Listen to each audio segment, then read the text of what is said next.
Hey guys, welcome back to my channel. Today I'm here with my best friend Jasmine. Sundays are like our hangout days because both of our husbands go play basketball for like 2 or 3 hours, and so we just kind of made it our hangouts. And I thought it would be super fun if we did like a girl talk / Q&A type thing, even though we posted the Q&A story way too late, so we have like 3 questions. It's just gonna be a good time. We're going shopping and we're gonna get some coffee. The only question I got was very inappropriate and it was from my husband and I can't share what it was. So, you think that's too shaky? I'm gonna try to hold it, but I feel like my arm's gonna get tired. Also, if you guys didn't know, we're both pregnant together. What's your weirdest pregnancy symptom? I would say I never burped ever before. That is so true. And there's so I much like a man going on in there now that I burp nonstop when we're home, which is so awkward for me. I actually haven't had anything weirder than that. I haven't had horrible gas or anything. Oh, I have 100%. How did you put your focus on Jesus more in a season of desiring marriage? I think I only had little seasons where I was really good at focusing on God. I think it's really hard. There's probably people who were better and deeper in their walk in faith than I was in my season of singleness. I never settled for just not having anybody to date. I feel like I was not content, and I didn't really know how to be content, and I still loved Jesus, and I really wanted to be in his will, but I didn't get that right. I think if I could go back, I would redo that and try to do it better. I feel like being single and desiring marriage and choosing Jesus ultimately doesn't come down to your ability to not flirt or your ability to just stay focused on one thing, but your ability to be thankful for the season you're in and not constantly want something else. I'm on the flip side because I got married at 20 and you got married at 26, and so I didn't really have much of a young adult life. Even when I graduated high school, I already knew Carlos and we were already friends and already even interested in each other. We didn't date for another year, but I kind of never experienced a true single season.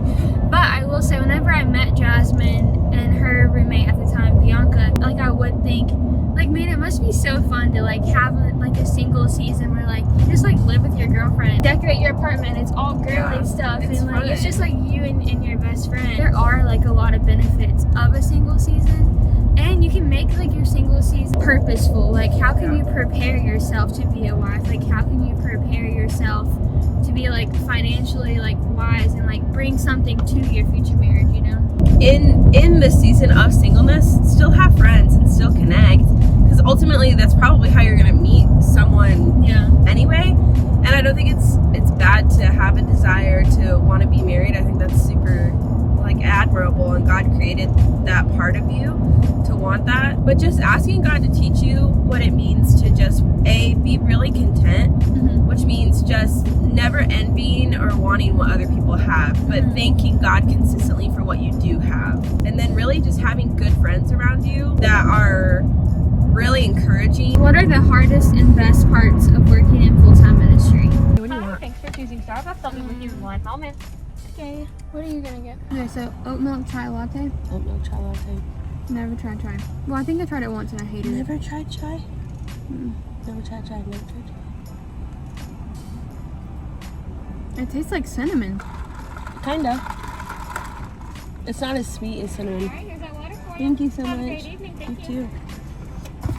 It's actually really good. You like it? Yay! I think one time I had I don't know chai, why I get offended it was when good. people don't like drinks that I like. But I think the best part of it is, it's what other job do you get to have where your main role is to help people grow closer to God? Carlos and I work with youth, and I remember when I was that age, and I just had a lot going on in my head, and I was questioning a lot of things in life, and I didn't really know what it was like to live in a relationship with God. And there were very important key people throughout my teenage life that if I didn't have them and if they didn't step up and speak God's word over me and encourage me, I really don't know where I would be today. And so I think Yeah. like me getting to be a part of like the next generation's life is like my favorite part of what we do. Like it's just the best. What's cool about our jobs is we get to help speak life. We get to help be that little bridge between someone, you know, not knowing the answers and being connected to the source. I think the hardest part about ministry is we have a lot of like tasks that we have to do. It's easy for a ministry job to be taken like a regular job in the way that like we feel like tasks are the most important part of our job, and they're not.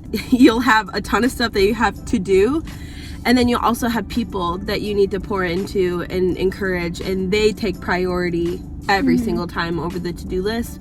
But ultimately you are getting paid to do something, so you just have to figure out how to do both efficiently, but your main focus being people. Like that's the heart of this YouTube channel too. I pray that as you're watching this video that you were encouraged. If something that we said sparked a question that you have about God or like about faith or anything like that, feel free to leave that topic or that question in the comments, and like we might come back and do like a part 2. Thank you guys for watching this video. I'm sorry if the audio is horrible. I'm praying for you guys. I hope that you have a great week. I'll see you in my next video.